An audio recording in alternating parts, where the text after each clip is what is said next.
노르웨이는 대공방어에 투자하고 장거리 사격 능력을 확대할 계획을 세우고 있습니다. 이에 독일 레오파르트 2AA 주력 전차 18대를 구매하는 옵션은 사용하지 않기로 결정했습니다. 그 대신 300km대의 장거리 공격 능력을 갖추기를 희망하며 국산 다연장 로켓 천무가 실전에서 그 위력을 입증했습니다. 노르웨이는 한국의 로켓포 천무를 이용해 부대를 창설할 계획으로 알려졌으며 핀마르크 지상 사령부에도 새로운 전문 장거리 포병사단을 창설할 계획입니다. 한국의 K9 자주포와 K239 천무는 노르웨이에서 큰 만족도를 얻었으며 노르웨이는 추가 수출에 성공하기도 했습니다. 노르웨이는 또한 장거리 로켓포를 쓰기를 바라고 있으며 신설 부대는 2029년에 로켓포를 사용하게 될 것으로 예상됩니다. 한국의 천무는 사우디의 작전 의도를 완벽하게 달성한 성공적인 데뷔전을 치렀으며 한국은 K9 자주포에 이어 천무도 세계적으로 주목받는 명품 무기로 만들려고 하고 있습니다. 블룸버그 통신은 사우디아라비아가 한국 방위산업의 핵심키를 쥐고 있다는 기사를 전하며 한국산 무기가 사우디아라비아에서 기반을 닦을 경우 전 세계 시장에서 확실한 위치를 차지할 것으로 전망했습니다. 폴란드에서도 천무가 실전 배치되어 큰 주목을 받고 있으며 한국의 로켓 발사기는 험악한 환경에서도 제 성능을 발휘할 수 있게 만들어졌습니다. 폴란드 제18기계화사단은 한국의 천무의 개량형 호마르 K를 받아 눈보라가 치는 설원에 배치한 것으로 알려졌습니다.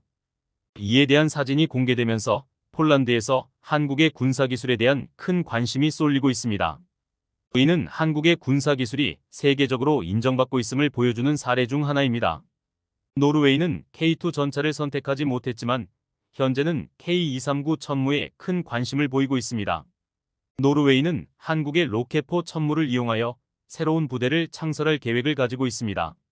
이는 한국의 천무가 국제적으로 인정받고 있으며 노르웨이 또한 이를 활용하여 군사력을 강화하고자 하는 의지를 보여주는 사례입니다. 천무는 다양한 구경의 다연장 로켓을 발사할 수 있는데 이는 다양한 작전 상황에 대응할 수 있는 유연성을 제공합니다.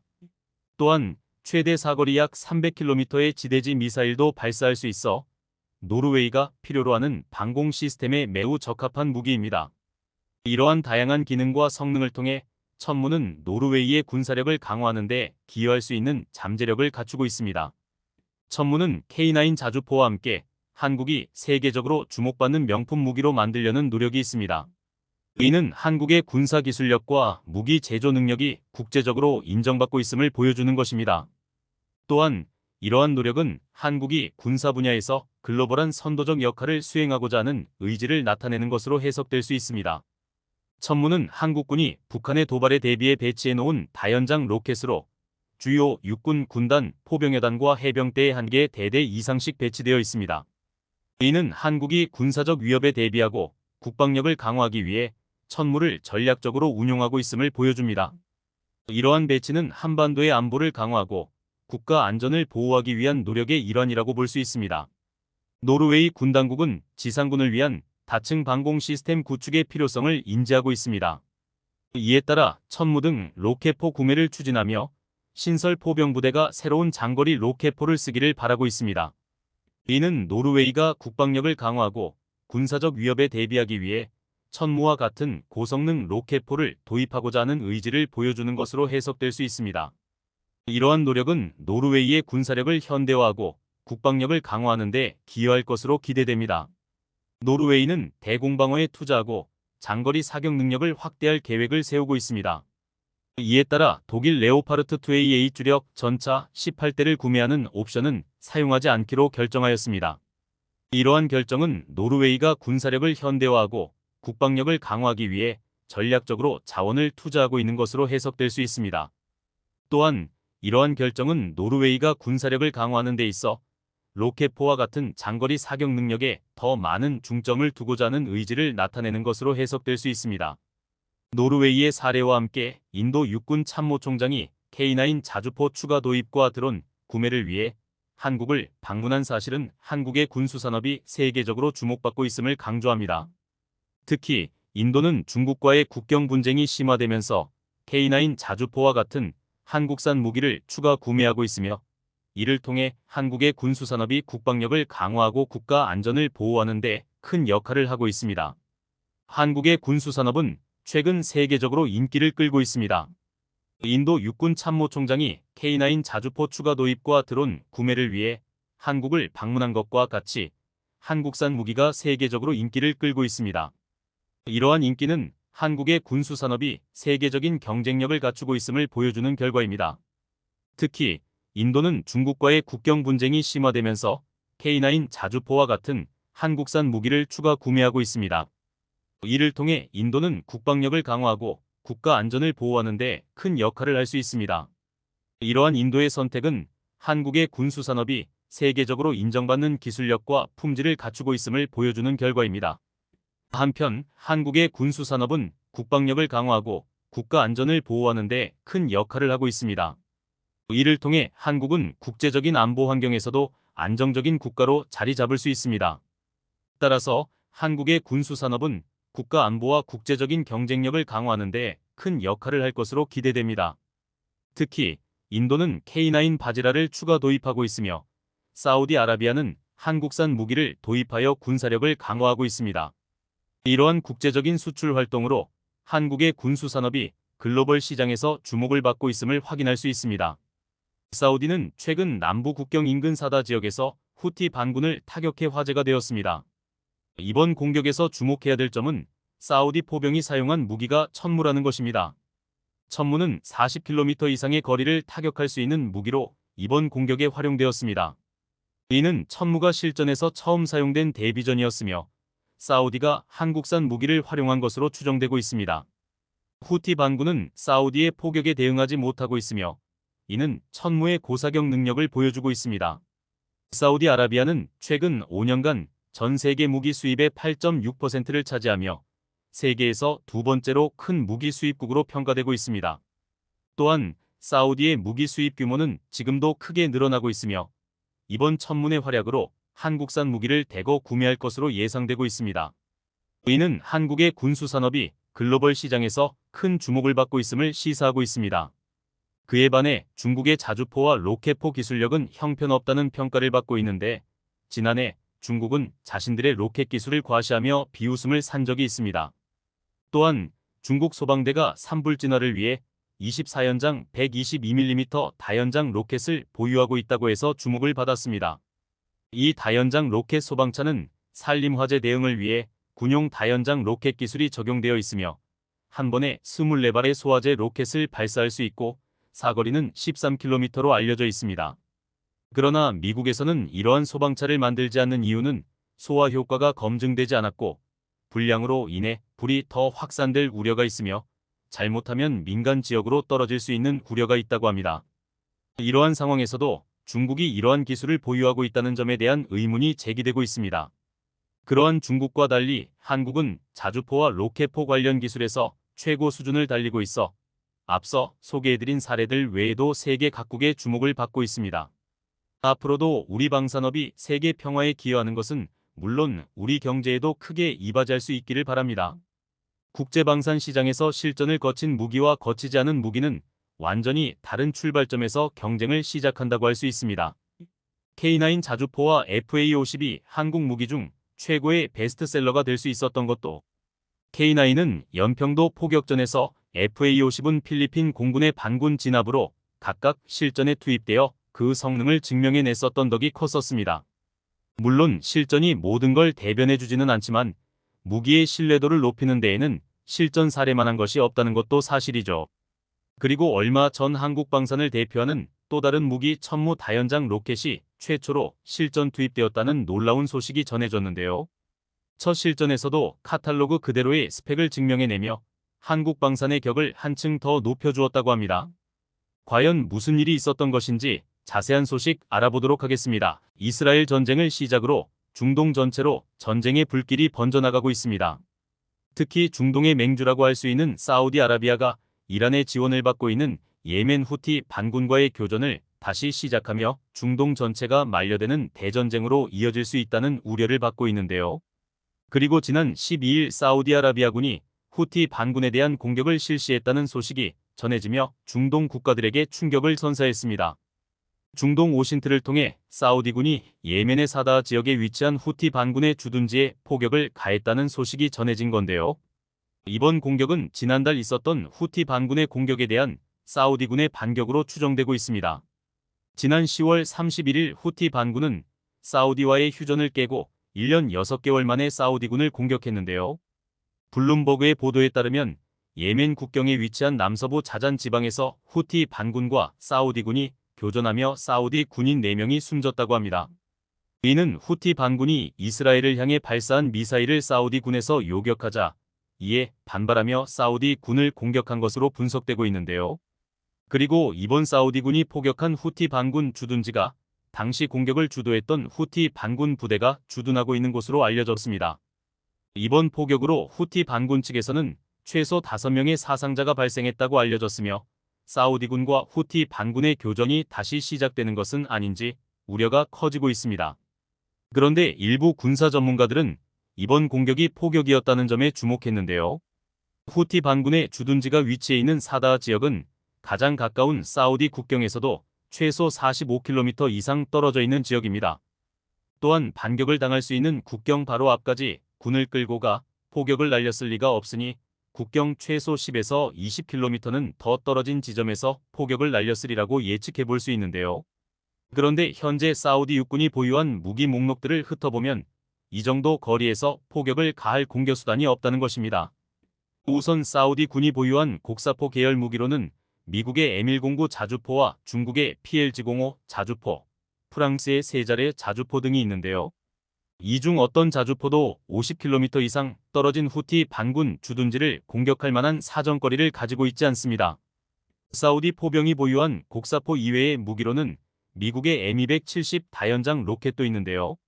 그런데 사우디는 M270의 탄약으로 사거리가 80km가 넘어가는 GMLRS를 도입하지 않고 기본탄만 보유하고 있어 M270으로도 후티 반군을 타격하기는 어려웠을 것으로 추정되고 있습니다. 이렇게 된다면 사우디 군에서 도대체 어떤 무기로 후티 반군을 타격했겠나 싶겠지만 사우디에는 M270을 능가하는 MLRS가 있으니 바로 한국의 천무죠. 지난 2022년 3월 한화그룹과 사우디 국방부 사이에 1조 원 규모의 대규모 방산 계약이 체결됐다는 놀라운 소식이 전해졌었는데요. 그런데 정확히 어떤 무기가 수출되었는지는 계약 내용은 공개되지 않았고 한화 측에서도 사우디 국방부와의 방산 계약 관련 세부 내용을 일절 공개하지 않기로 합의했기 때문에 수출 품목은 공개할 수 없다고 밝혔었습니다. 사우디 측에서 계약 내용이 발설될 경우 계약을 무효로 돌리겠다는 강경한 발언까지 했다고 하죠. 그런데 당시 방위사업청에서 사우디 수출 관련 정보들을 공개하면서 사우디에 어떤 한국 무기가 수출되는지 예상해 볼 수 있었는데요. 계약사항에 기술이전 조항이 포함되어 있었기 때문에 방위사업청의 기술이전 검토 의뢰가 들어갔고 다음과 같은 내용들이 정보공개 목록에 포함되어 있었던 것이죠. 이 때문에 국내 군사 전문가들과 정통한 밀리터리 마니아들은 사우디에 천무가 수출되었다고 확신하고 있었습니다. 그리고 사우디에 천무가 수출되었다는 명확한 증거가 포착된 것은 지난 4월이었는데요. 지난 4월 1일 사우디 국방부의 공식 SNS 계정에 사우디 참모총장이 사우디 남부군을 시찰하는 영상이 올라왔었습니다. 그런데 영상에서 포착된 한 군사 장비가 우리 눈에 너무 낯이 익은 장비였는데요. 바로 대한민국의 다연장 로켓 시스템 K239 천무였죠. 사우디가 천무를 도입했을 뿐더러 이미 실전 배치까지 되었다는 명확한 증거가 사우디 공식 매체를 통해 포착된 것입니다. 천무 수출을 기밀에 붙여야 한다고 신신당부했던 사우디에서도 실전 배치를 완료하며 사우디 육군의 강력함을 과시하기 위해 의도적으로 공개한 것으로 추정되고 있습니다. 그리고 사우디군에 배치된 것이 확인된 천무는 기본 230mm 무유도 로켓뿐만 아니라 80km의 사정거리를 가진 239mm GMLRS 유도 로켓까지 보유하고 있어 이번 후티 반군을 타격하는데 투입되었을 것으로 예상되고 있습니다. 사우디에서 천무를 도입한 이유가 후티 반군의 본거지를 타격하기 위함이었으니 도입한 목적대로 제대로 쓰였다고 할 수 있겠네요. 또한 영상으로 천무 실전 배치가 확인된 부대가 이번 후티 반군에 포격을 가한 남부군이었기에 천무가 최초로 실전 투입된 것이라는 주장에 신빙성을 더해주고 있죠. 이번 교전으로 천무의 실전 성능이 증명된다면 현재 각국에서 논의가 진행 중인 천무 수출의 탄력을 얻을 수 있을 것으로 기대받고 있는데요. 국산 다연장 로켓 천무는 이번 우크라이나 전쟁으로 세계 방산 시장에서 가장 각광받는 무기가 된 하이마스 다연장 로켓보다 2배의 화력과 훨씬 저렴한 가격을 가지고 있습니다. 그러나 하이마스는 지금도 우크라이나 전쟁에서 러시아군을 상대로 위력을 뽐내고 있는데 천무는 단 한 번도 실전에 투입된 적이 없다는 점으로 인해 상대적으로 낮은 평가를 받아야 했었습니다. 사실 따지고 보면 항공 수송이 불가능하다는 점을 제외하고는 천무가 하이마스보다 화력에 있어 우위를 차지하고 있는데 말이요. 그러나 이번 실전 사례를 통해 하이마스 못지않은 위력을 증명해낼 수 있다면 향후 세계 방산 시장에서 천무의 강력한 세일즈 포인트로 작용할 수 있을 것 같은데요. 또한 이번 포격에 사용된 것으로 추정되는 한국판 GMLRS 로켓은 지금보다 더욱 강력한 개량 모델로 대체될 예정입니다. 국방과학연구소에서는 기존 로켓의 덕티드 램제트 추진 기술을 적용하여 현재 사거리의 3배인 200km 이상의 사거리를 가진 사거리 연장형 유도 로켓을 개발하고 있습니다. 덕티드 램제트 기술이란 로켓 엔진에 제트 엔진처럼 공기 흡입구를 추가해 대기 중 산소를 흡입하여 로켓의 연소 시간을 몇 배로 늘리는 기술을 말하는데요. 이를 통해 덕티드 로켓은 같은 크기의 로켓보다 사정거리를 몇 배나 더 늘리는 게 가능합니다. 대표적인 덕티드 기술이 들어간 미사일인 미티어 공대공 미사일의 경우 비슷한 크기의 로켓보다 3배의 사거리를 가지고 있죠. 중동에서 한번 천무의 성능을 맛본 이상 개량형 모델 역시 요구할 것으로 예상되고 있기에 천무 로켓의 개량형 개발 역시 탄력을 받을 것으로 기대받고 있습니다. 이처럼 수출국에서 한국 무기의 성능을 증명해줘 한국 무기 수출과 개발에 추진력을 더해준 사례가 여러 번 있었는데요. 특히 사우디는 후티 반군을 상대로 한국 무기를 사용하며 그동안 실전 사례가 부족했었던 한국 무기의 실전 성능을 대신 검증해 줬었습니다. 이번 천무 외에도 사우디와 아랍에미리트에서는 과거 극비리의 한국판 제블린 현궁 대전차 미사일을 수입했었는데요. 이를 운용하는 사우디와 아랍에미리트 군인들이 운용하는 영상을 찍어 올리는 바람에 들통이 났었죠. 현궁의 만족스러운 성능에 기갑 차량뿐만 아니라 후티 반군의 오토바이에까지 현궁을 사용하며 그 위력을 100% 만끽했었습니다. 심지어 너무 만족한 나머지 제블린 대신 현궁을 추가로 도입하겠다고 결정했었을 정도인데요. 고객의 열렬한 요청에 따라 중동 수출형 현궁을 별도로 개발하고 있다고 합니다. 현재 현궁의 제조사인 LIG 넥스원은 사우디와 아랍에미리트가 주축인 걸프 협력회의의 소요에 따라 중동 수출용 사거리 연장 현궁을 개발하고 있습니다. 중동에서 현궁을 운용하면서 딱 한 가지 마음에 들지 않았던 부분이 바로 사거리라고 하는데요. 산악지형의 특성상 교전거리가 짧을 수밖에 없는 한반도 전술 환경에서는 2.5km 정도의 사거리로도 충분했지만 국토의 대부분이 사막인 중동에서는 조금 아쉬운 사거리였죠. 이러한 소요에 맞춰 사거리를 제블린과 동급인 4km로 늘린 현궁을 2024년까지 개발을 완료하고 중동 시장에 수출할 예정이라고 합니다. 이처럼 실전 성능을 증명하고 수요가 폭증하고 있는 현궁처럼 이번 교전의 결과로 중동에서 천무의 수요가 증가할 것으로 기대받고 있는데요. 현재 중동에서 천무를 도입하여 운용하고 있는 국가는 사우디와 아랍에미리트 두 곳으로 두 국가는 군사적으로 동맹관계를 유지하고 있기에 이번 사우디 실전 데이터를 아랍에미리트에서도 공유받아 확인했을 것으로 예상되고 있습니다. 또한 다연장 로켓이 다른 무기보다 수출하면 더 큰 이득이 되는 부분이 한번 수출했다고 해서 끝이 아닌 지속적으로 탄약을 구매해야 한다는 점에 있는데요. 두 국가가 실전에서 천무를 활발히 사용할수록 한국에서는 계속해서 탄약을 추가로 판매할 수 있고 실전 기록이 쌓일수록 천무가 다른 국가에 수출될 가능성이 높아지게 됩니다. 거기에 중동에서 가장 영향력이 강한 두 국가의 무기 공급처로 확실하게 자리 잡으며 앞으로도 중동 전체의 한국 방산의 영향력이 확대될 것으로 기대받고 있습니다. 아시아를 넘어서 유럽과 중동까지 한국 방산의 발 아래에 두는 그날을 기대해보며 새로운 소식으로 찾아뵙도록 하겠습니다.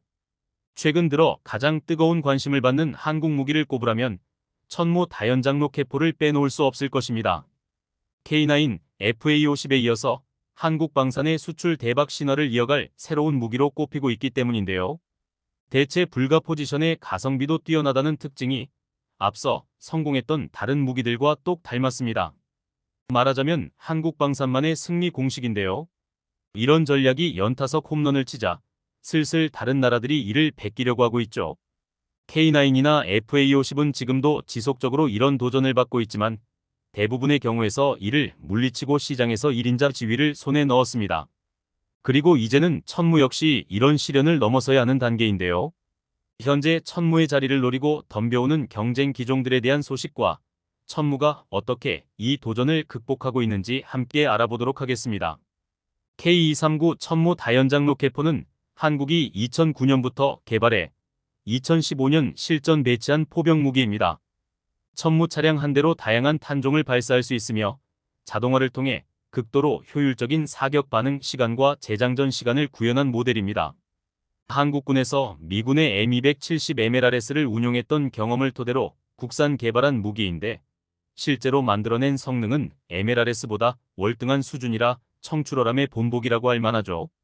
MLRS로 운용할 수 있는 대부분의 탄종에 더불어서 독자 개발한 KT즘 1, 2를 모두 운용할 수 있어 호환성도 매우 뛰어납니다.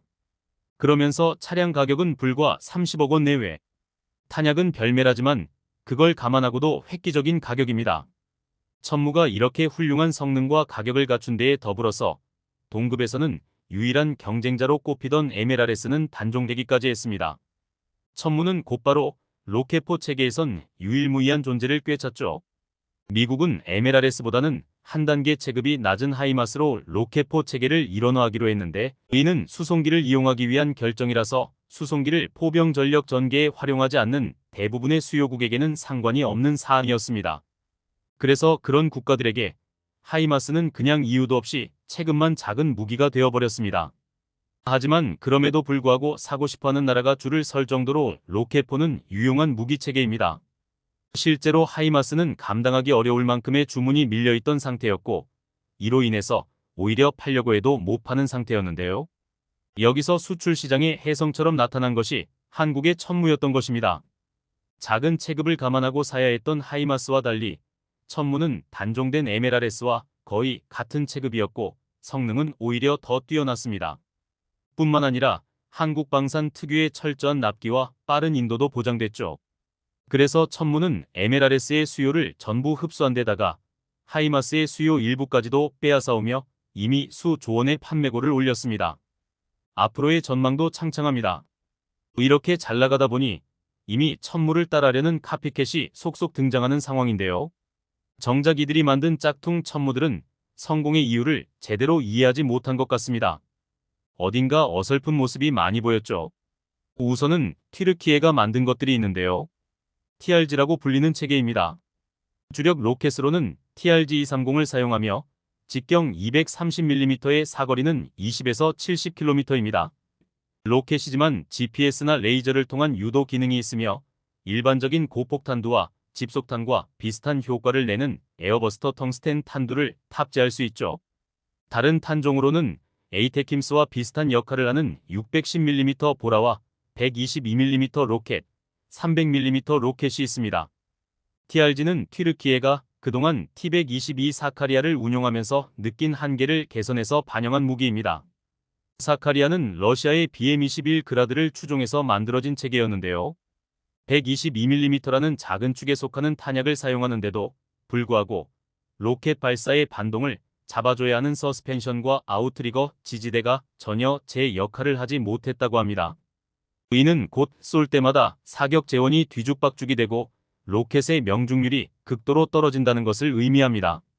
결국 동구권 다연장 기술 자체의 한계를 느낀 튀르키예는 서방 기술을 기반으로 한 신형 개발을 서두르게 되고 그 결과물이 바로 TRG입니다. 그리고 그 서방 기술의 근간은 절반은 미국의 MLRS에서 온 것으로 보이지만 나머지 절반은 다름 아닌 한국에서 온 것이라는 주장이 있습니다. TRG의 개발사는 로켓산으로 한때 터키산이라는 이름이었고 장거리 포격 무기를 전문적으로 만드는 업체입니다.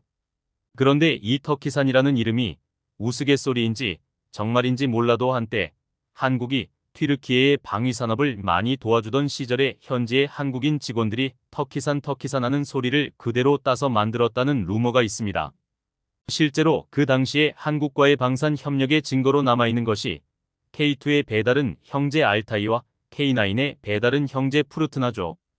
TRG 개발에도 한국의 노하우가 많이 녹아들어갔다는 설이 있는데 당시 튀르키예는 서방 기술로 다연장 로켓을 만들려고 했음에도 미국과 그다지 친하지 않았기 때문이었습니다.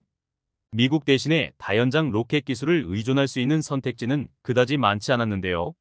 한국으로부터 천무 개발 과정에서 얻은 노하우를 전수받았다는 이야기가 그래서 나왔던 것이며 주력 탄종의 직경이 230mm인 것 역시 이 때문이라는 설명이죠.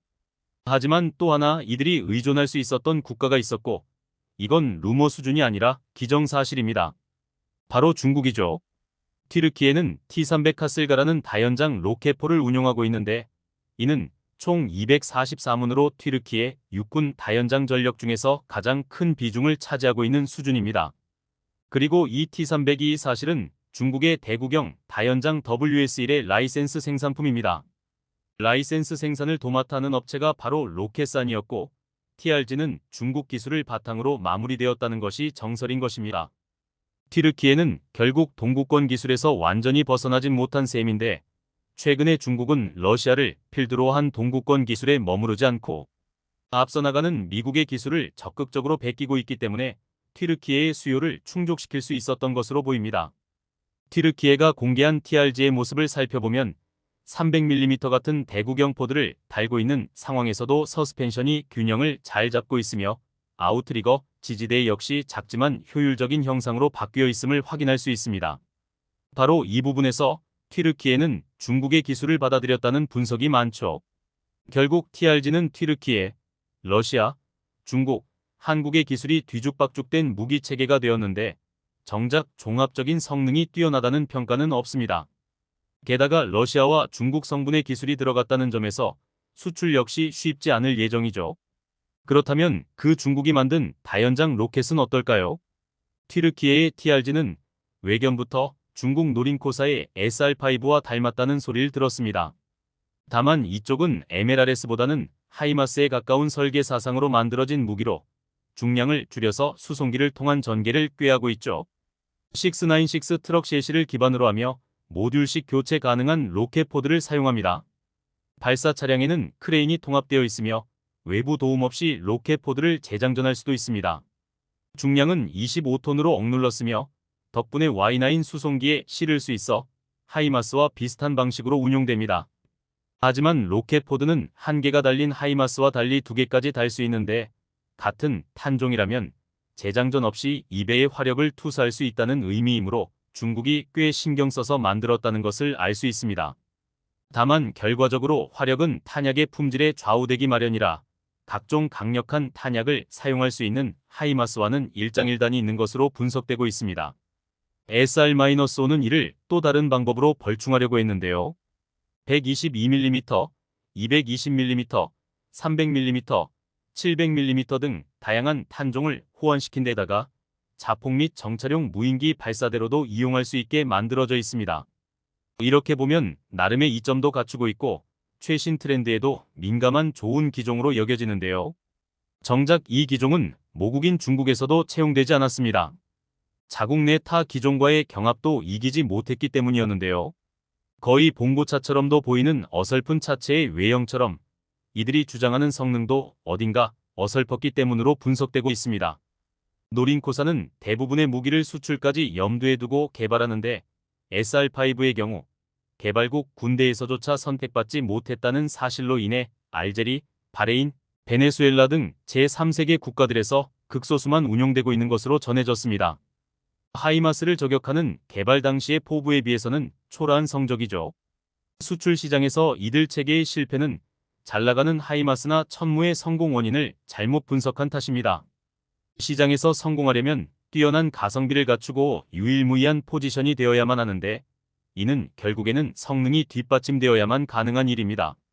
성능이 낮다면 아무리 싸도 가성비가 좋다고는 말하기 어렵고 그래서야 천무의 경쟁 상대라는 시작선에 서는 것조차 어렵기 때문입니다.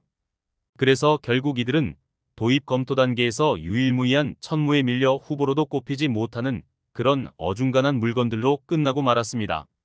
반면 천무는 현재까지 팔린 금액으로만 대략 10조 원 규모에 달합니다. 가장 먼저 천무를 알아본 나라는 아랍에미리트로 한국군 배치 1년여 만인 2017년 비공개로 7천억 원대 수출 계약을 체결했습니다. 당시에는 수출 사실을 공개할 시 계약을 파기한다는 조건을 걸었던 만큼 해당 국가가 중동에 있다는 것 외에는 공식적으로 밝혀지는 바가 없었는데요. 이후 2020년 아랍에미리트 측에서 직접 정보를 공개함으로써 그 나라가 아랍에미리트였음이 알려졌습니다. 추후 확인된 바에 따르면 실제 거래 금액은 계약 당시보다 더 오른 9천억 원가량이었다고 하죠. 그 다음에는 사우디아라비아였습니다. 2021년 이번에는 상대국이 사우디라는 사실은 알려졌으나 어떤 무기를 거래했는지를 알리지 않는 조건으로 계약을 했는데요. 1년이 지난 2022년 3월에 사우디 측에서 참모총장이 운용부대를 방문하는 영상을 공개함으로써 그 정체가 천무였음이 확정됐습니다. 이때 거래 규모는 약 1조 원이었죠. 그리고 같은 해 2022년 잘 알려졌다시피 폴란드가 천무를 구매합니다. 폴란드는 자국에서 개발한 차체에 천무의 로켓포드를 결합하는 방식으로 천무를 구매했는데 천무 완제품이 아닌 일부를 구매한 것임에도 그 거래 규모가 무려 7조 8천억 원에 달했습니다. 이렇게 구매를 확정한 나라들은 탄약 역시 지속적으로 사게 되므로 지금까지 이 세 개 국가에서 천무가 벌어들인 금액은 못해도 10조는 넘을 것으로 보이죠. 뿐만 아니라 현재 천무 도입을 검토 중인 노르웨이나 루마니아 등의 국가 역시 결코 작지 않은 규모로 구매할 것으로 여겨지는 상황. 현재 폴란드가 인도가 시작된 지 불과 한 달여 만에 11대에 달하는 천무를 인도받고 한 번에 실전 배치할 준비를 하고 있는지라 도입을 고민하는 국가들 입장에서는 그 납품 속도에 입을 다물지 못하고 있는 상황입니다. 어떻게 보면 이것이야말로 유일무이의 품격이라고 말할 수 있을 것입니다. 어설프게 천무를 따라하는 튀르키예나 중국의 복제품들이 선보일 수 있는 경지가 아니죠. 앞으로도 한국이 지속적인 연구개발로 이 유일무이한 입지를 계속 다져나갔으면 좋겠습니다. 천무 다연장 로켓을 300대나 도입한 폴란드가 이 정도 화력으론 만족하지 못하겠다며 충격적인 추가 계약 소식을 발표해 화제가 되고 있습니다. 그런데 이번 계약은 선을 넘었다며 폴란드 내 한국 무기 반대파들까지 이럴 거면 차라리 한국 무기를 더 사라고 말하고 있다고 하는데요. 과연 폴란드에서 무슨 일이 일어나고 있는 건지 자세한 소식 알아보도록 하겠습니다. 지난 9월 8일 한화 에어로스페이스의 공식 유튜브 채널에서 특별한 영상을 올려 화제가 됐었습니다. 호마르 K라는 새 이름을 받아 폴란드에 향하게 된 K239 천무 다연장 로켓이 생산되고 폴란드로 향하는 과정과 실사격 훈련까지 호마르 K 탄생의 모든 과정을 한편에 담은 영상이었는데요. 지난 5월 16일 천무 발사대와 통합 작업을 진행할 폴란드제 군용 트럭 옐츠 3대가 전남 광양 항구에 도착했습니다. 지난 2022년 10월 19일 K239 천무 288문을 도입하는 계약을 체결한 폴란드는 차체와 발사 시스템은 자국제를 사용하기로 결정했었고 제조사인 한국에서 먼저 시스템 통합 가이드를 제공하기 위해 옐츠 트럭 3대가 한국으로 보내진 것이었는데요. 창원에 위치한 한화 에어로스페이스의 공장에 도착한 옐츠는 우리 기술자들의 손으로 천무 발사대와의 결합 작업을 진행했습니다. 그리고 7월 통합 작업을 마친 호마르 K 일대가 폴란드로 향하는 화물선에 실렸는데요. 8월에 진행되는 폴란드 열병식에 참여시키기 위한 폴란드 측의 요청에 의해 계획보다 일찍 전달한 것이었죠. 한국에 남은 나머지 2대의 호마르 K 역시 통합 작업을 완료하고 주행 테스트를 진행했으며 이후 교육을 위해 한국을 방문한 폴란드 포병 병사들이 참여한 가운데 실사격 테스트를 실시했습니다. 대한민국과 폴란드가 힘을 합친 새로운 무기가 탄생하는 순간이었죠. 이번 테스트에서 사격한 로켓은 천무의 주력 탄약인 239mm 유도 로켓이었는데요. 한 블록당 6발 총 12발을 장전할 수 있으며 단일 고폭탄두와 분산탄두 두 가지 종류의 탄두를 가지고 있죠. 현재 239mm 유도 로켓의 최대 사거리는 80km인데요. 여기에 램제트 추진 기술을 적용하여 사정거리를 현재의 300-200km 이상으로 늘린 사거리 연장형 유도 로켓을 개발하고 있습니다. 개발이 완료된다면 천무의 유효살상 반경이 지금의 9배로 늘어날 것으로 기대받고 있습니다. 239mm 유도 로켓뿐만 아니라 폴란드 군인들이 직접 KT즘으로 보이는 로켓을 장전하는 모습도 공개되었는데요. 한국판 에이테킴스라고 불리는 사거리 180에서 300km의 전술지대지 유도 무기를 폴란드판 천무에서도 운용할 수 있음을 보여주었습니다. 이처럼 강력한 천무가 폴란드에 도착해 폴란드 육군의 가장 강력한 화력으로 자리 잡았다는 소식에 나토에서는 박수를, 벨라루스와 러시아에서는 비난을 보냈는데요. 그런데 폴란드가 여기에서 그치지 않고 이번엔 나토에서도 기겁할 만한 추가 계약을 발표해 유럽을 한바탕 뒤집어 놓았습니다. 이번 MSPO 2023에서 폴란드 두다 대통령은 국방 예산을 전체 GDP의 4%, 총 43조 원으로 대폭 인상할 계획이라고 밝혔었는데요. 이 막대한 총알을 들고 무엇을 할지 이목이 집중되고 있었는데 지난 9월 11일 폴란드 국방부에서 중대 발표를 진행했습니다. 바로 미국의 다연장 로켓 하이마스 486대를 도입하는 계약을 체결한 것입니다. 과거 폴란드에서 하이마스 500문을 도입하겠다고 선언한 적이 있었으나 이는 미군이 보유한 전체 물량보다 많은 수량이고 제조사인 로키드 마틴에서 밀려드는 주문에 하이마스 공급에 난색을 표하자 천무 도입으로 돌아서며 무산된 사업인 줄 알았었는데요. MSPO가 끝난 바로 다음 주 월요일 하이마스 500문 도입 계약을 그대로 체결하겠다고 발표하며 구입 계약서에 서명하는 영상을 공개했습니다. 마리우스 부아슈차크 국방장관은 100억 달러 규모의 초대형 계약으로 2025년까지 총 486대를 도입하기로 결정했는데요. 발사대만 도입했었던 천무와 마찬가지로 하이마스 역시 발사대와 탄약만 도입하고 옐츠 트럭과 결합하여 호마르케이와 구별하기 위해 호마르어라는 이름으로 재탄생하게 될 예정입니다. 그런데 이렇게 된다면 폴란드가 보유하는 다연장 로켓이 호마르 K288대에 호마르어 486대를 합쳐 무려 774대가 된다는 건데요. 냉전 시절 소련의 막강한 기갑 웨이브를 저지하기 위해 서독에 대량으로 배치됐었던 M270 다연장 로켓을 훌쩍 뛰어넘는 규모의 화력이 폴란드에 배치된다는 것으로 폴란드 내부에서도 이건 너무 과한 게 아니냐는 말이 나오고 있을 정도입니다. 이렇게 폴란드가 마치 뭔가에 쫓기듯 하이마스 도입을 결정한 이유는 무엇일까요? 지난 9월 8일 폴란드군 관계자의 발언을 살펴보면 그 이유를 짐작해 볼 수 있는데요. 폴란드 군의 총참모장인 라이문드 안제이착 장군은 카르파치에서 열린 경제 포럼에서 연간 GDP 5%의 국방비와 30만 명의 군대로도 충분하지 않다고 주장했는데요. 라이문드 장군은 러시아는 영원한 전쟁 상태에 있으며 폴란드를 겨냥하고 있습니다. 우크라이나를 잃게 된다면 그 다음은 벨라루스를 잃게 됩니다. 그리고 목표는 폴란드가 될 것입니다라며 우크라이나가 전쟁에서 패배한다면 마주하게 될 결과에 대해 경고했습니다. 1년 7개월 동안 지속되고 있는 우크라이나 전쟁이 어느 한쪽이 크게 밀지도 못하는 대치 상태가 유지되고 있자 전쟁에 서서히 관심을 잃기 시작한 서방과 폴란드 여론에 대한 경고였는데요. 현재 서방에서 전투기와 추가적인 군사 지원을 약속하며 조금만 버틴다면 우크라이나의 반격의 기회가 찾아올 것으로 예상되고 있지만 우크라이나의 인적 자원이 한계에 도달했다는 경고가 나오고 있습니다.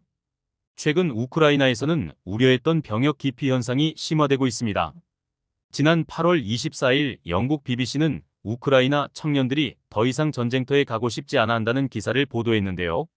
아무리 많은 장비와 탄약이 있어도 결국 그것을 쓰기 위해선 사람이 필요하기에 우크라이나 당국에서도 병력을 채우기 위해 안간힘을 쓰고 있지만 쉽지 않은 상황입니다. 지속되는 전쟁에 우크라이나인들 전체가 지친 상황인데요. 전쟁터에 나가서 목숨을 잃을 수 있다는 공포에 병역 자체를 회피하는 이들도 늘어나고 있습니다. 이미 수천 명이 우크라이나를 떠났으며 어떤 이들은 뇌물을 써서라도 징집을 피하려 하고 있죠. 전쟁터에서 복귀한 우크라 군인들은 PTSD에 시달리고 있지만 이를 치료하기 위해 투입할 자원도 부족한 상황입니다. 이는 러시아 역시 마찬가지인 상황이지만 여기에서 국가 규모의 차이가 드러나고 있는데요. 전쟁이 터지기 전인 2021년 기준 우크라이나의 인구는 4,379만 명으로 우리나라보다 적은 수준이지만 같은 해 기준 러시아의 인구는 약 1억 4,340만 명으로 우크라이나보다 무려 1억 명이나 더 인구가 많습니다.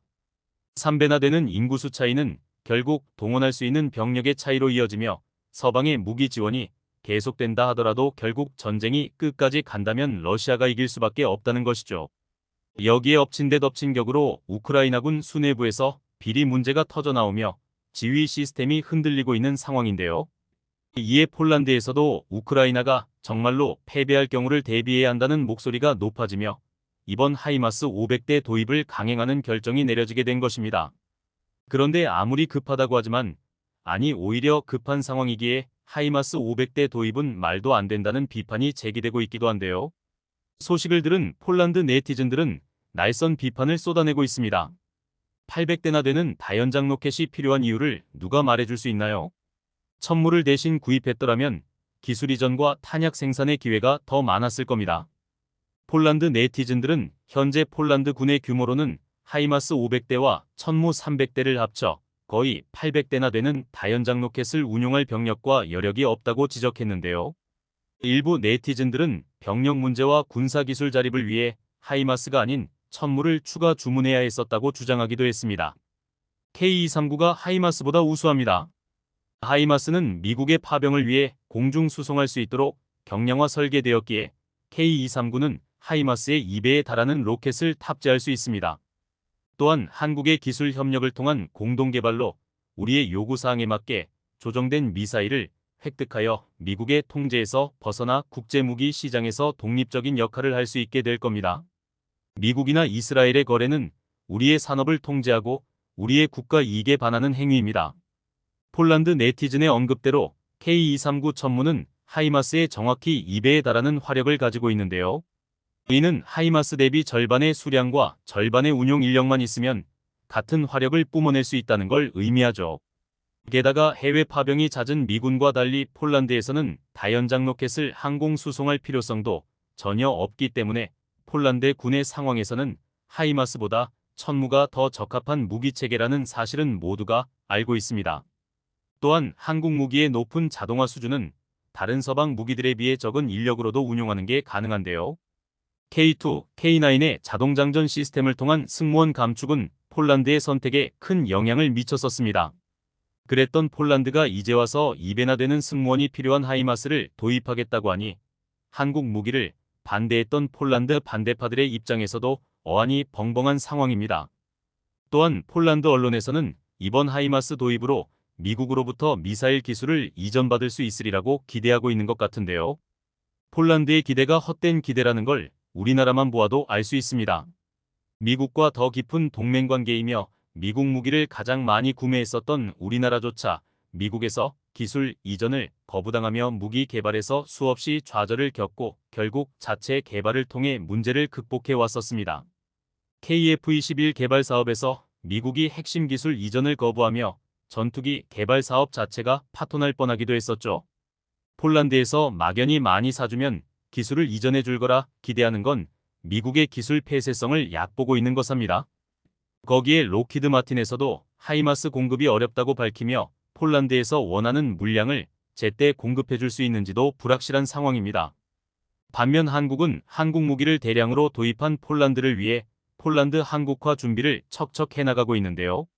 한국 무기에 한국 탄약을 공급하기 위해 풍산에서 현지 탄약 공장 건설을 추진하고 있으며 올 상반기부터 공사에 착수할 예정입니다. 한화에서도 폴란드 현지에서 호마르케이를 건설하기 위한 MOU를 체결했습니다. 기다리기만 한다면 폴란드의 한국 무기와 탄약이 끝없이 공급될 예정이죠. 폴란드 입장에서야 마음이 급할 만도 하지만 이번 결정은 조금 섣불렀다는 생각이 들지 않을 수 없는데요. 이번 계약이 실제 구매 계약은 아닌 만큼 조금만 더 한국을 믿어보라고 말하고 싶습니다. 한국 방산이 명실상부한 월드클래스로 올라서며 한국의 혁신적인 신무기를 가장 먼저 손에 넣기 위한 해외 각국 군사 관계자들의 시선이 한국으로 집중되고 있습니다. 얼마 전 개최된 2023 첨단 국방산업전에서도 한화에서 공개한 각종 신무기들이 이목을 잡아끌었는데요. 그런데 그중 한화의 신개념 방어포탄이 VIP 고객 폴란드의 마음을 사로잡았다고 합니다. 얼마 전 천무가 도착한 폴란드에서 이것까지 있다면 국경에서 도발을 이어나가고 있는 벨라루스 따위야 코우 틈치며 무시할 수 있기 때문인데요. 과연 어떤 무기가 폴란드군을 흥분시키고 있는 건지 자세히 알아보도록 하겠습니다.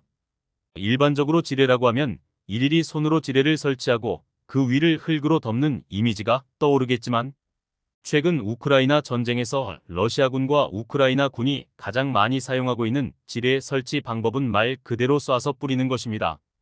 일명 지뢰살포탄이라 불리는 포탄을 곡사포나 다연장 로켓으로 발사하면 공중에서 대인, 대전차 지뢰들을 흩뿌려 순식간에 넓은 지역을 지뢰지대로 만들 수 있습니다. 게다가 만약 적군이 각종 장비를 동원해 지뢰를 제거하며 전진한다 해도 지뢰살포탄을 발사해 후방을 다시 지뢰지대로 만들어 퇴각로를 차단할 수 있는데요. 이렇게 만들어진 지뢰지대로 인해 양군의 기갑부대도 제대로 힘을 쓰지 못하고 있습니다. 다음 영상은 얼마 전 공개된 우크라이나 교전 영상인데요. 치열한 공방전이 펼쳐지고 있는 도네츠크 지역에서 전차 3대와 장갑차 3대로 이루어진 러시아 기갑부대가 공세를 위해 진격하던 도중 지뢰지대를 맞닥뜨리고 우회하려 했지만 결국 지뢰를 밟아 선두 전차가 폭발하고 말았습니다. 이후 주춤한 러시아군을 향해 우크라이나의 포격이 쏟아지기 시작했고 6대의 기갑 차량은 순식간에 전멸하고 말았습니다. 지뢰지대를 이용해 피할 구석을 없애고 포격을 가하는 우크라이나군의 전술은 러시아군의 막대한 피해를 강요하고 있는데요. 회피기동을 하자니 지뢰를 밟고 지뢰를 무서워하면 폭격을 맞게 되니 도저히 피할 방법이 없어 보입니다. 문제는 이러한 전술을 러시아군도 똑같이 사용하고 있어 러시아군이든 우크라이나군이든 전선을 뚫기가 불가능에 가까운 상황입니다. 이처럼 방어전에 있어 지뢰살포탄은 공격자에게 일방적인 손해를 강요할 수 있는 강력한 무기체계인데요. 사실 우리 군에서도 이미 지뢰살포탄을 보유하고 운용하고 있었습니다. 바로 K9 자주포로 발사하는 155mm 대전차 지뢰살포탄 KD515인데요. 지뢰살포탄의 효용성을 이전부터 알고 있었던 한국군은 미국에서 개발된 155mm 곡사포용 대전차 지뢰탄을 구매해 운용하고 있었고 2007년에는 우리 기술로 155mm 대전차 지뢰 포탄을 개발해 운용하고 있었습니다. 한화에서 개발한 이 포탄은 단 한 발만으로 총 6발의 대전차 지뢰를 살포해 해당 구역을 전차가 접근 불가능한 지뢰지대로 만드는 것이 가능한데요. 살포된 지뢰는 일반적인 대전차 지뢰로서 기능할 뿐만 아니라 사전에 입력된 시간 이후에는 스스로 폭발하는 기능까지 갖추고 있습니다. 지뢰살포탄도 일종의 집속탄이라고 할 수 있기에 아군의 피해를 방지하기 위해 탑재된 기능이죠. 그러나 전차와 장갑차의 방어력이 높아지며 곡사포탄으로 살포할 수 있는 소형 대전차 지뢰는 한계를 드러내게 되었습니다. 이에 더욱 강력한 대전차 지뢰를 원거리에서 살포하기 위해 개발한 것이 이번에 한화에서 공개한 천무 기동저지탄인데요. 천무의 239mm 로켓으로 대전차 지뢰를 살포하기 위해 개발된 로켓으로 해당 로켓에는 일반적인 지뢰가 아닌 스마트 대전차 지뢰가 탑재되어 있습니다. 기존 대전차 지뢰는 땅속에 묻혀 있다가 충격이 가해지면 폭발해 전차나 장갑차 하부를 공격하는 방식을 가지고 있었습니다. 그러나 시간이 지날수록 지뢰에 대응하기 위해 하부 방어력이 높아지게 되었으며 아예 지뢰에 대한 방어력만 극단적으로 높인 엠렘라는 독특한 장갑차가 등장하기도 했었죠. 그리고 이에 맞춰 지뢰 역시 진화를 이루어냈으니 바로 하부가 아닌 머리 위에서 공격하는 스마트 대전차 지뢰가 등장한 것입니다. 이번에 한화에서 공개한 기동저지탄 역시 일종의 스마트 지뢰라고 할 수 있는데요. 한화의 스마트 대전차 지뢰는 사진에서 보이는 것처럼 총 5개의 진동감지 센서와 3개의 청음 센서를 가지고 있으며 한화 관계자에 따르면 진동감지 센서는 1km 이상 떨어진 차량의 진동도 감지할 수 있다고 합니다. 그리고 적이 100m 이내까지 접근하면 청음 센서로 정확한 위치를 계산하고 목표물 상공을 향해 상부 공격탄을 발사하는데요. 이 상부 공격탄은 30에서 40m까지 솟구친 후 공중에서 4초 정도 회전하면서 적외선 센서로 목표물을 포착하고 탐지된 목표를 향해 EFP탄을 발사합니다. 관통력을 극대화한 이 성형작 약탄은 소량의 폭약만으로도 80mm 수준의 관통력을 가지고 있는데 이는 비교적 얇은 전차의 장갑을 뚫기에 충분한 위력이라고 할 수 있습니다. 얼핏 보기엔 스마트 지뢰가 기존 방식의 지뢰보다 강력해 보이지만 상용화되기 어려운 단점을 가지고 있는데요. 바로 센서 때문에 지뢰임에도 땅에 매립할 수 없어 적군에게 발견되기 쉽다는 점입니다. 하지만 다연장 로켓을 이용해 살포할 수 있다면 큰 단점이라고 할 수 없는데요. 어차피 공중에서 흘 뿌리는 방식의 지뢰는 땅에 매립할 수 없기 때문에 먼 거리에서 작동할 수 있는 스마트 지뢰가 오히려 발각될 확률이 낮아지게 됩니다. 또한 스마트 지뢰라는 이름답게 원격에서 조작이 가능하기에 드론을 통해 적이 접근하는 것을 보고 있다가 작동시켜 일종의 크레모아처럼 사용하는 것도 가능합니다. 아군이 해당 지뢰지대를 돌파해야 할 때는 비활성화시킬 수도 있는 진정한 차세대 지뢰라고 할 수 있죠. 그런데 이러한 기능 덕분에 이 지뢰살포탄이 가장 먼저 배치될 곳이 다름 아닌 해병대가 될 것으로 예상되고 있는데요. 오는 9월부터 천무의 성능 향상을 위한 고성능 다련장 개발 기술 연구 프로그램이 시작될 예정입니다. 그런데 해당 계획서에서 상륙형 다련장 발사대 개발이라는 독특한 과제를 확인할 수 있었는데요. 기본적으로 상륙작전은 적의 방어를 뚫는 작전이기에 화력 지원은 아무리 많아도 부족하다고 할 수 있습니다. 때문에 해병대의 상륙장갑차에도 다연장 발사대를 장착하고 화력 지원 플랫폼으로 삼겠다는 계획을 세운 것인데요. 그리고 이러한 해병대용 다연장 시스템에서 한화에서 개발한 기동저지탄을 운용하겠다는 것이죠. 기본적으로 방어 무기인 기동저지탄이지만 공격에 사용할 경우 적진을 순식간에 지뢰지대로 만들고 아군이 진격할 때는 원격에서 지뢰를 비활성화시켜 전선을 단숨에 밀어내는 것이 가능합니다. 신속한 돌파력이 필요한 해병대에 적합한 무기라고 할 수 있습니다. 한화의 기동저지탄은 2021년부터 개발이 진행 중인 사업으로 올해 선행 개발이 끝나며 2024년부터 본개발에 착수할 예정입니다. 이제 막 선을 보인 한국의 신무기에 벌써부터 많은 국가들에서 흥미를 표하고 있는데요. 특히 천무를 도입하여 해당 탄을 곧바로 운용 가능한 폴란드에서 뜨거운 관심을 보여주고 있습니다. 지금껏 보지 못한 수준으로 국경 수비를 강화하고 있는 폴란드이지만 이빨이 빠졌어도 여전히 호랑이인 러시아의 위협에 아무리 무기를 늘려도 모자라다고 느끼고 있는 것 같은데요. 게다가 최근 벨라루스의 상황이 심상치 않게 돌아가며 폴란드 국경지대의 긴장감이 고조되고 있습니다. 지난 8월 21일 미 국무부는 벨라루스에 체류 중인 자국민들에게 즉각 출국할 것을 권고하는 성명을 발표했으며 벨라루스에 대한 여행 경보를 가장 높은 4단계로 격상시켰습니다. 4단계는 심각한 목숨의 위협이 있을 수 있으니 여행을 금지하는 단계로 어길 경우 처벌의 대상이 됩니다. 이전에도 벨라루스 국경지대가 여행 금지 구역으로 설정해뒀었지만 전 국민의 탈출을 종용한 것은 이번이 처음이었는데요. 이에 대해 미 국무부는 벨라루스 당국이 러시아의 우크라이나 공격을 계속해서 조장하고 있으며 벨라루스 내 러시아군도 증강되고 있어 현지 법의 자의적 집행, 구금 위험 등이 있다고 설명했습니다. 외국인이라더라도 더 이상 안전하지 않다는 것이죠. 게다가 두다 대통령은 지난 22일 러시아가 벨라루스로 전술 핵무기를 이전하고 있다고 고발했는데요. 벨라루스 대통령 루카셴코는 핵무기가 오히려 폴란드의 침략을 억제하기 위한 것이라는 주장을 펼쳐 어이를 상실하게 만들었습니다. 벨라루스는 지금까지 러시아의 괴뢰국으로서 우크라이나 전쟁에 군을 파견해왔으며 전쟁 범죄도 서슴지 않고 저지르고 있습니다. 최근에는 우크라이나 어린이들을 끌고 와 칠러 반미 세뇌 교육을 실시했다는 혐의로 국제적으로 비판을 받고 있죠. 월스트리트 저널의 보도에 따르면 우크라이나 내 러시아 점령지에서 부모를 잃은 어린아이들을 구호한다는 명분으로 벨라루스로 이송하여 북한이나 다름없는 수준의 세뇌 교육을 실시하고 있다고 합니다. 러시아군에게 부모를 잃은 아이들에게 푸틴 대통령을 찬양하게 만들고 젤렌스키 대통령은 반드시 죽어야 한다고 외치게 만든 것인데요. 이 천인공노할 전쟁 범죄 행위에 우크라이나뿐만 아니라 폴란드를 비롯한 동유럽 국가들도 분노를 표출하며 국경지대의 긴장감이 높아지고 있습니다. 언제 전쟁이 벌어져도 이상하지 않은 일촉즉발의 상황에서 폴란드군은 국경을 단단히 걸어 잠그며 국토를 지키기 위한 새로운 한국 무기에도 관심을 표하고 있습니다. 폴란드와 한국의 방산 계약은 이게 끝인가 하면 또 한 번 모두를 놀라게 만든 추가 계약이 발표되고는 했는데요. 얼마 전에는 한국과 폴란드가 공동으로 손을 잡고 새로운 중장갑차를 개발하는 계약을 체결하며 단순히 무기를 팔고 사는 관계가 아닌 함께 나아가는 더욱 깊은 관계의 파트너가 되었다는 것을 공표했습니다.